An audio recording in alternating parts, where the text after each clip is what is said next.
No way he just drew it from the top. Okay. Oh my god, I got so scared. Alright, so we are just copying. And now, our board is pretty sweet, I would say.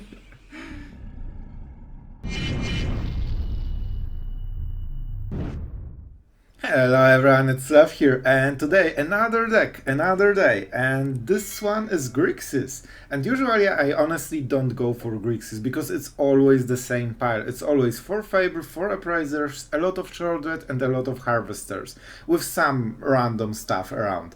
But this one uses Bladecoil Serpent, and you know what, this is good enough for me because I wanted to make use of this card so much, and this is absolutely perfect deck for it. It's very competitive, like if you are, you know, for the ladder results. I think this deck is actually right now at like 57% win rate, and I'm talking about the real stats, you know, in hundreds of games, which is absolutely very high. It's one of the top decks right now, and Bladecoil Serpent is a part of it, so how can you say no to this? This is absolutely favorite card right now, and you will see it in action in many different scenarios, so you can get the feeling how good card is.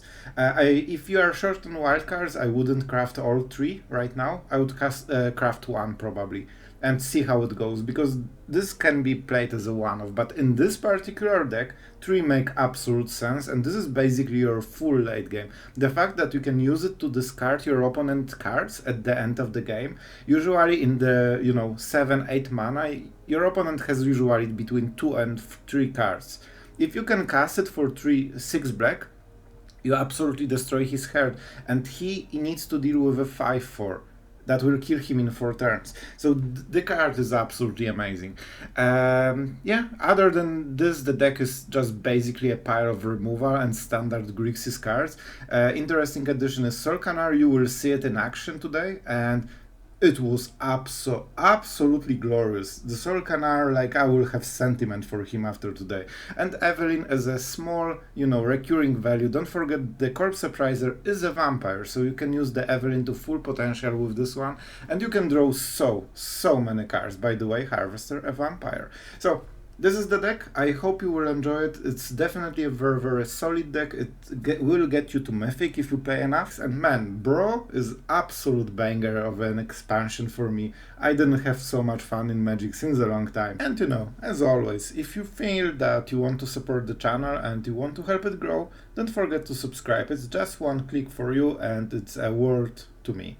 So, with that being said, let's go into the games, and I really hope you will enjoy those, especially the white Kiki-Jiki boards. I mean, we are going second, but our mana base is very solid. Our 2-drop and 3-drop and 4-drop and 5-drop are pretty decent. Alright, it's maybe a 6-drop, but we will draw something. Let's go for the mountain. We have black mana from this, and we are against Izzet, it seems. So it seems to be some kind of Jin deck, I would assume. So next we'll cast Fable and get it countered. And our opponent is definitely at the same game. We both play red. It's obvious we both play Fable, right? Make this appear is interesting, but we cannot pass this occasion to just use the Fable and force him to react to the token. It might be something. It will be probably a burn spell like deal 2 damage or Fading Hope, one of the 2 I would guess. Discarding Impulse, that's so aggressive, because Impulse is a better draw. Alright, so we are just going for the Fable man. Okay, I can go like this. Alright, that's interesting. I think we can actually go for the Soul Canar, that's so good. So I think we cycle one of those. We don't need the second one, and Make Disappear can be a factor in this game. This is so stupid. I love it. We can also go for sure that if they don't have an answer, they lose. If they have an answer, we are falling behind. So if we attack, yeah, like, it's not good trade for him, because we get the token, the artifact token, and he doesn't. So I think he lets the damage through. We have he has 1. One of the reasons to play Shrouded is that he will cycle cards this turn. He really aggressively cycled last turn. If we play Soul Canar, we kill the token and force him to react. Alright, I will definitely play land. That's an interesting choice. I know I tank about it, but I think it's still Shrouded, because even if he can kill it, he loses the upkeep stop. Like, he cannot cycle those cards. Usually 5 damage removal is sorcery speed. So it negates one of the benefits for Fable, and he used full extent last time, so I guess he needs it. Alright, do your thing, do your burn. I think he has something, but then we sneak the Sorcanar, and that's fine. Problem is that he has open mana after it. But we'll just keep attacking. We will just keep attacking, and we have our own reflection. Reflections everywhere. Like, you know, there's no card that, you know, seems dominating in those, you know, 2 decks that we are playing right now.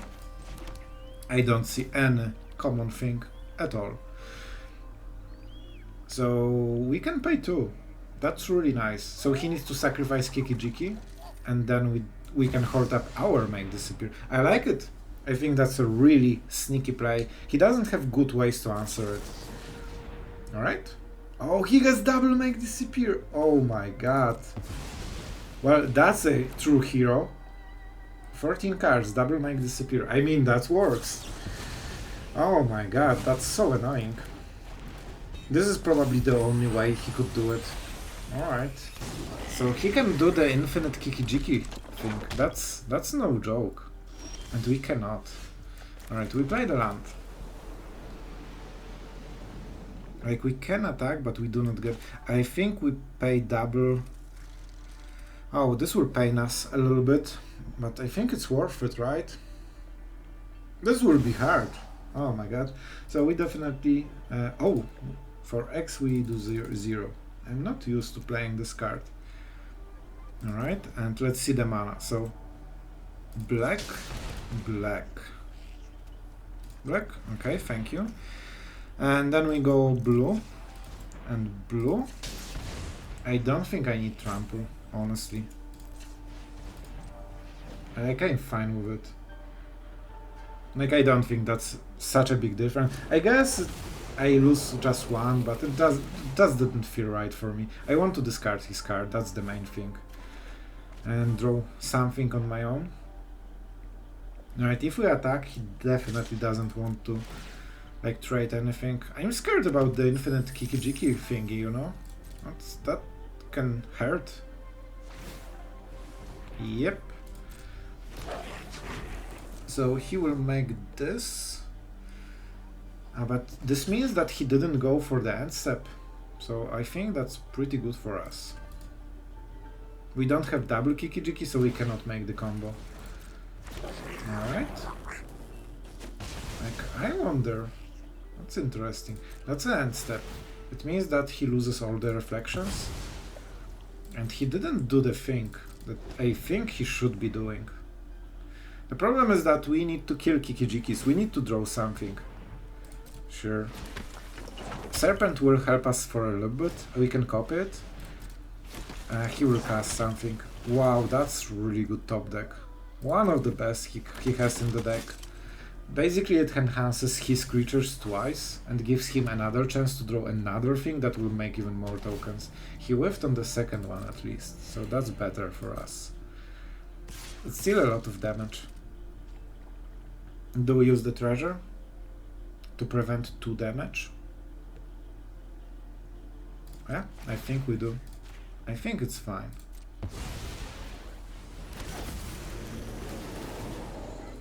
That's interesting interaction. So of course we don't get dealt damage. He should just make infinite Kiki-Jikis, in all honesty, and kill us in next turn. Alright, that's something. Is it good enough, really? Is it really good enough? We could go for Bladecoil Serpent again, but it's not great. So if we bounce this, we can counter it with Make Disappear if he doesn't draw a land. That prevents his full loop, but it just doesn't feel very good. I think we need Fable and cycle cards. I think it's just better. And we need to go defensive. Most likely. Yeah, without trample. I guess red for the trample could be an argument. Because he can just keep champ blocking, but we have good trades against the tokens. Nice. That's really nice. Alright, so now we can make a copy. I don't need treasures, I will just use the serpent. We cannot use mana in any way, I believe, because we didn't use any mana to cast it. Really weird interaction, but it works. Unfortunately, maybe that's a mistake, I have shown him how to play with this card, so this might be bad for us. Oh man. I have to hit something, right? It's not possible with... Okay, that's really good. That's really good. He needs to use one reflection to copy the other one.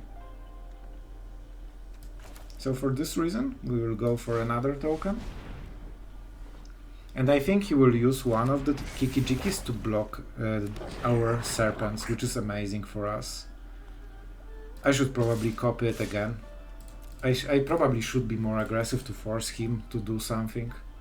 He can multiple blocks. Alright. Let's see what he has. He might kill the serpent, but we are fine with it, kinda. Alright. So he wants to double block with the copy, okay. First let's see what he does exactly, just to be sure. We will also have multiple Kiki-Jikis, so we can make the combo later. Alright. He didn't go for this one, that's super weird. Yeah, he should just... Yeah, exactly, this is the correct one. And he's taking for... We could trade, but Kiki-Jiki is just so much more important. We do not. I don't think we need to deal more damage. If he has Shore Up... Did he really top deck it? Are you freaking serious? Huh. So he will... Man, I should have done it after the block. I didn't think he will actually top deck this. Alright, so for this reason we need... I guess one of the benefits is that we can use the serpent, so we target this one. We pay the mana. We take the damage. This dies anyway, so we can get rid of the serpent. Then we copy, then we shore up, and I believe he cannot pay both. So shore up won't help, and he's losing one Kiki-Jiki. Man, really, this card from the top, that was absolutely good for him. Alright, he's at 10, but we are getting overrun a bit. So we both lose all the tokens. He can make Iconoclast and then make more soldiers, but we'll start getting Fable tokens, so that will help a little bit. And we can have very nice blocks if we want. Alright, this is definitely something like this at the end step, because we sacrifice tokens at the start of the end step, right? This is okay card, but we have so many better cards. Oh, no. This is really good removal with haste. Alright. So do we want to get... Let me think. So he can copy it, but he cannot kill us, right? So we wait until his end step, and at the end of end step we make a reflection. It makes a reflection, and we attack with everything, right? That's the plan. I think it should be enough. Do we attack with this?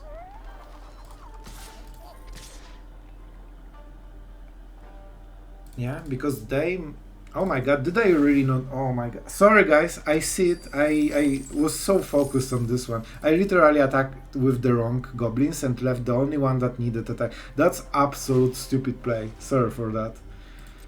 I just was so focused on how to play the end step, because I think this is how we win, not by this one token. And it's even maybe better because he is feeling that he needs to trade. So that's actually pretty good for us, maybe. Yeah, we trade 2 for 1, that's nice. So we don't use Harvester because we can have more Kiki-Jikis. By the way, he had this situation before and he didn't use it, so we will teach him how to do it right. Let's see if he drew a removal. That's a Jin. I will make a stop just to make sure that we don't miss this. And let's start doing the thing. If he has perfect removal, that will absolutely hurt. No way he just drew it from the top. Okay.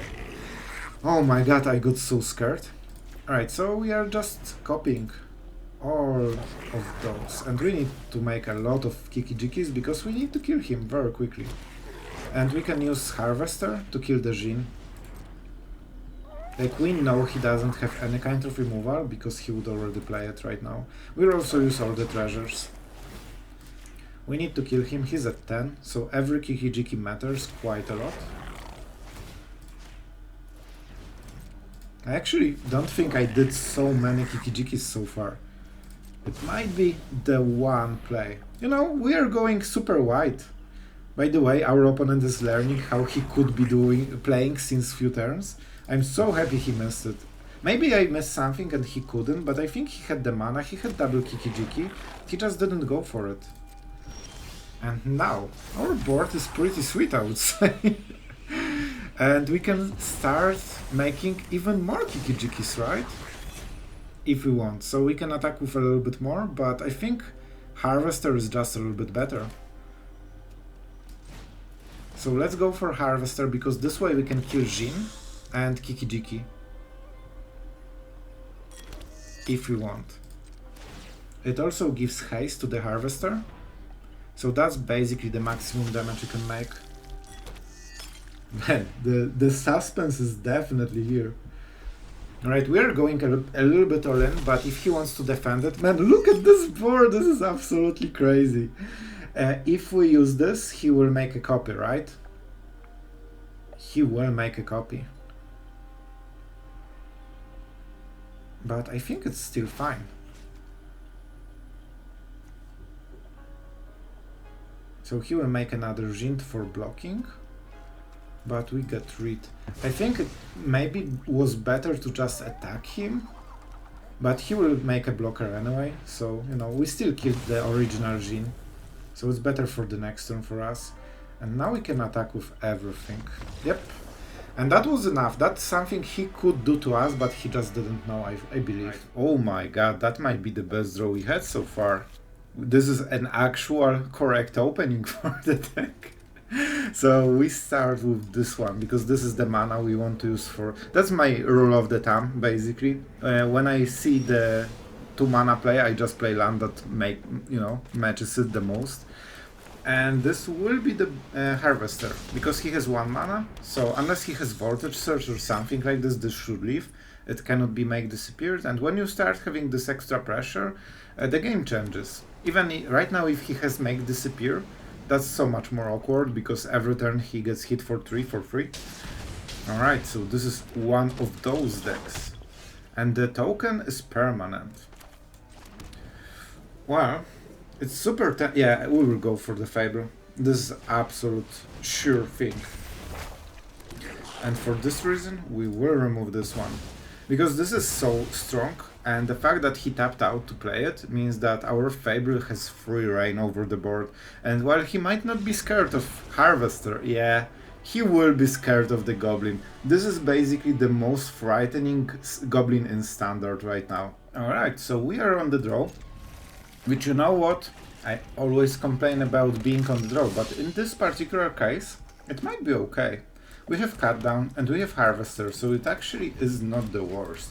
Because we get a lot of card advantage, so he won't be in for this war for a long time. That's really nice of him, that he played the Sleeper. Now we know there's better target. Alright, second one is a little bit too much. So we will pain ourselves.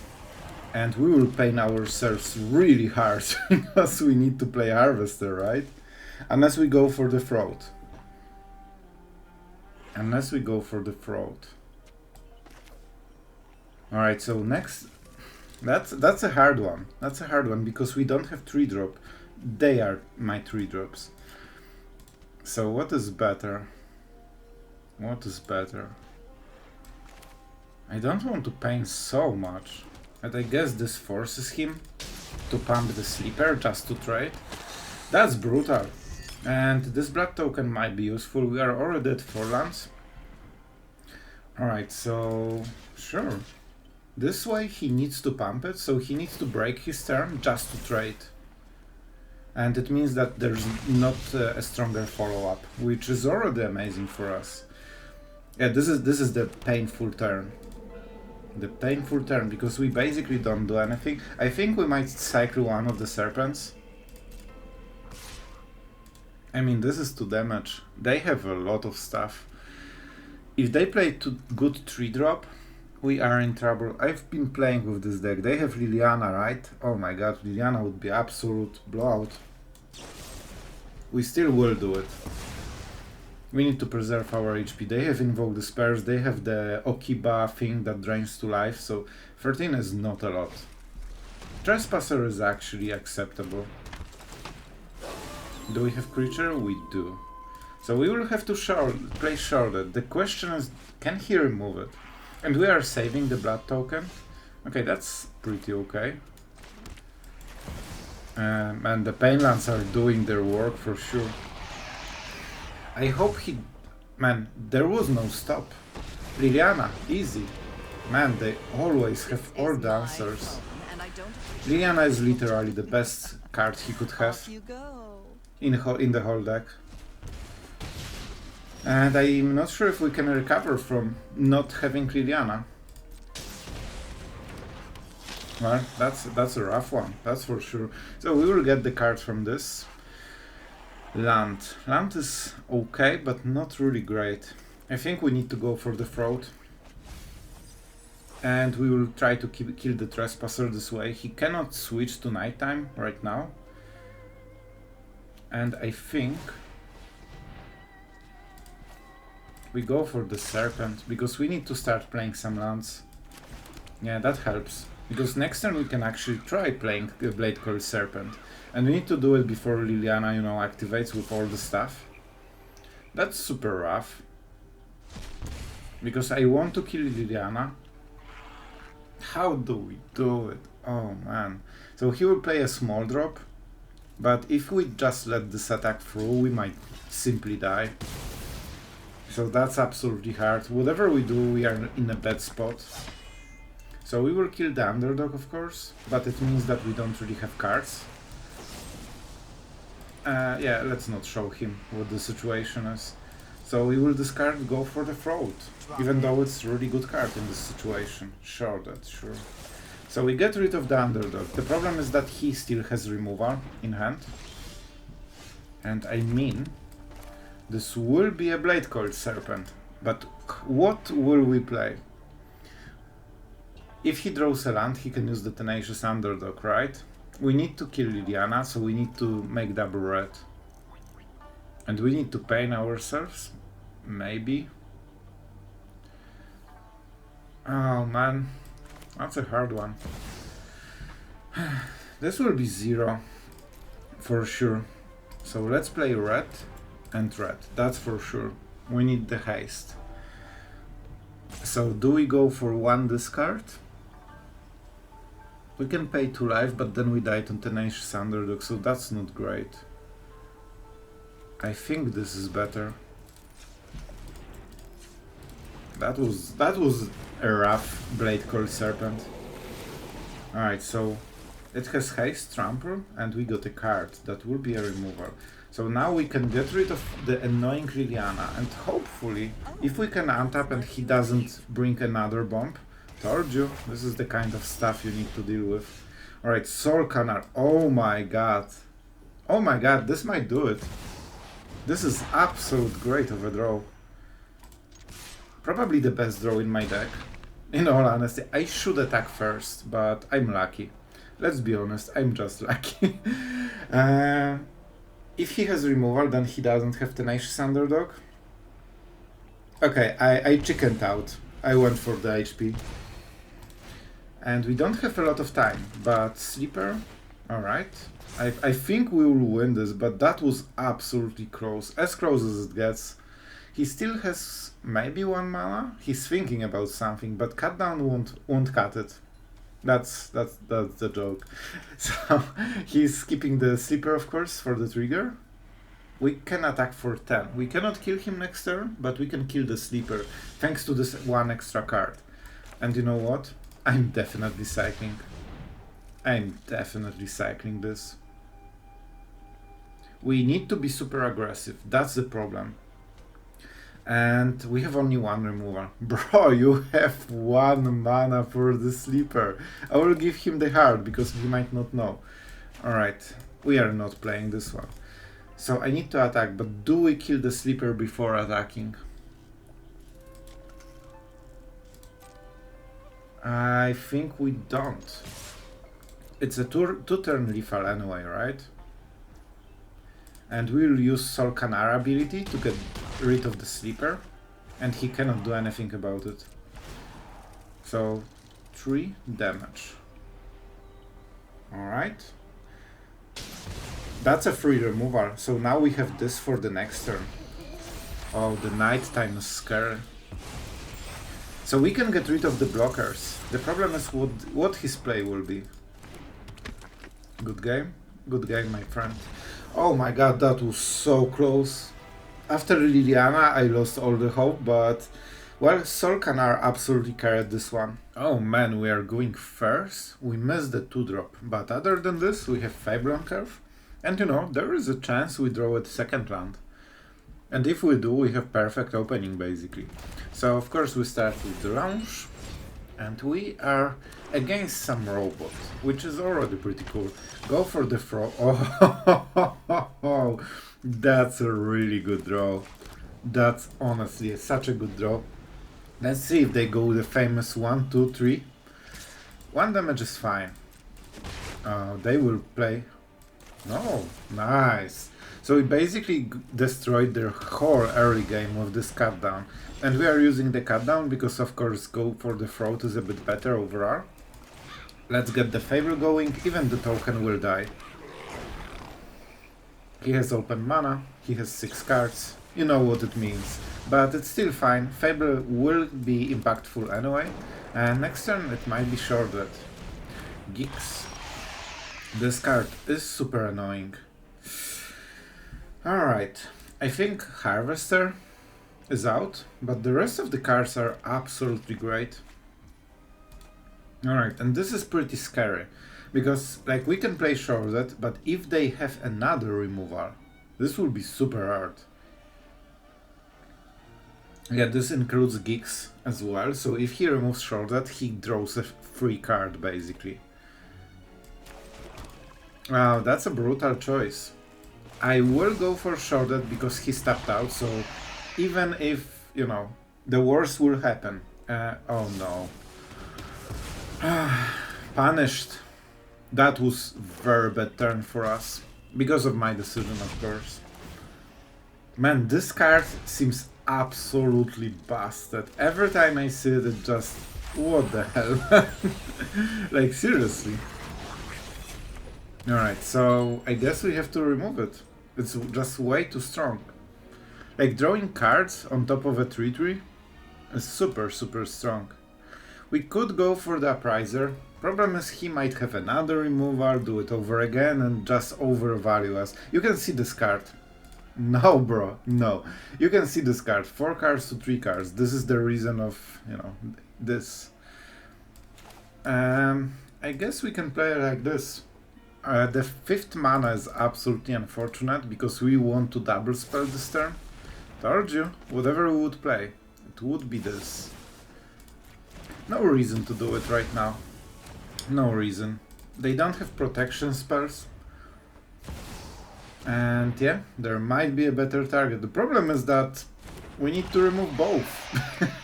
And honestly, it's still the Geeks, and that shows his power, that you prefer to kill it over the shorted.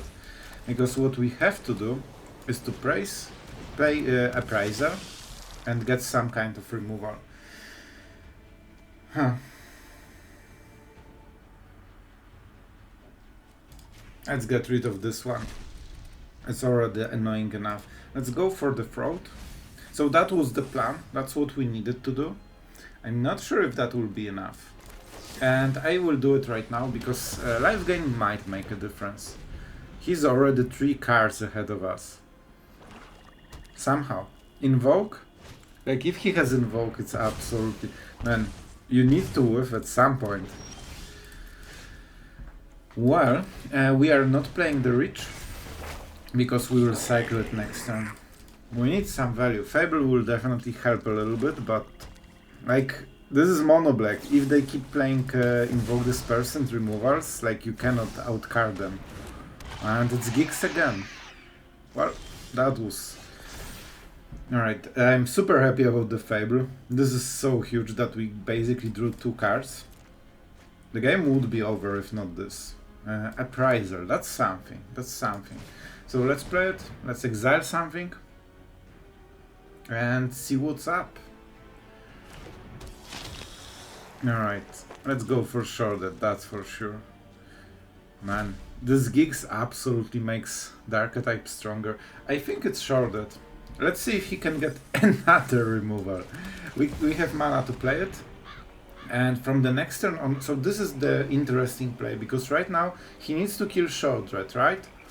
The problem is that next turn Fable comes, and in 2 turns we can start using Appraiser Loop to get value. So this is one of the outs for us, and the second one is just that he does not draw removal, which would be great. Man, Mono Black, as always, just drawing their answers forever. I mean, we can do it, but the problem is we cannot attack because then he gets cards, and it's not a draw effect. Just to be sure it's not, you know... Well, oh, I'm salty. The salt is coming out. But yeah, the Geeks Predator is absolutely strong right now. Especially for an aggro deck. Well, that's a land. So basically we are playing until he draws another removal and then we are out. No sense in playing this, we have enough Fable. And I cannot attack because giving him cards is absolutely crazy good for him. And it's absolutely horrible for us. He had a lot of removal, right? But it was mostly cut down, so he has still a lot of go for the throat.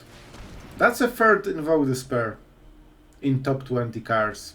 Well, I'm not doing nice. I will do a good game, but you know what I think. We are drawing 1 card. We are drawing 1 card from the top. So I shouldn't GG, I guess, because I wanted to concede, but let's see the top card from the deck. And you know, let's just draw cards for attacking, right? That's a land. Let's draw another land, and we are out. Oh my god, I will actually cut the video, because I'm not conceding just because he's roping us. I will concede after I see my card. Alright, and that is the card. Well, that was 3 Invoke Despairs in a row.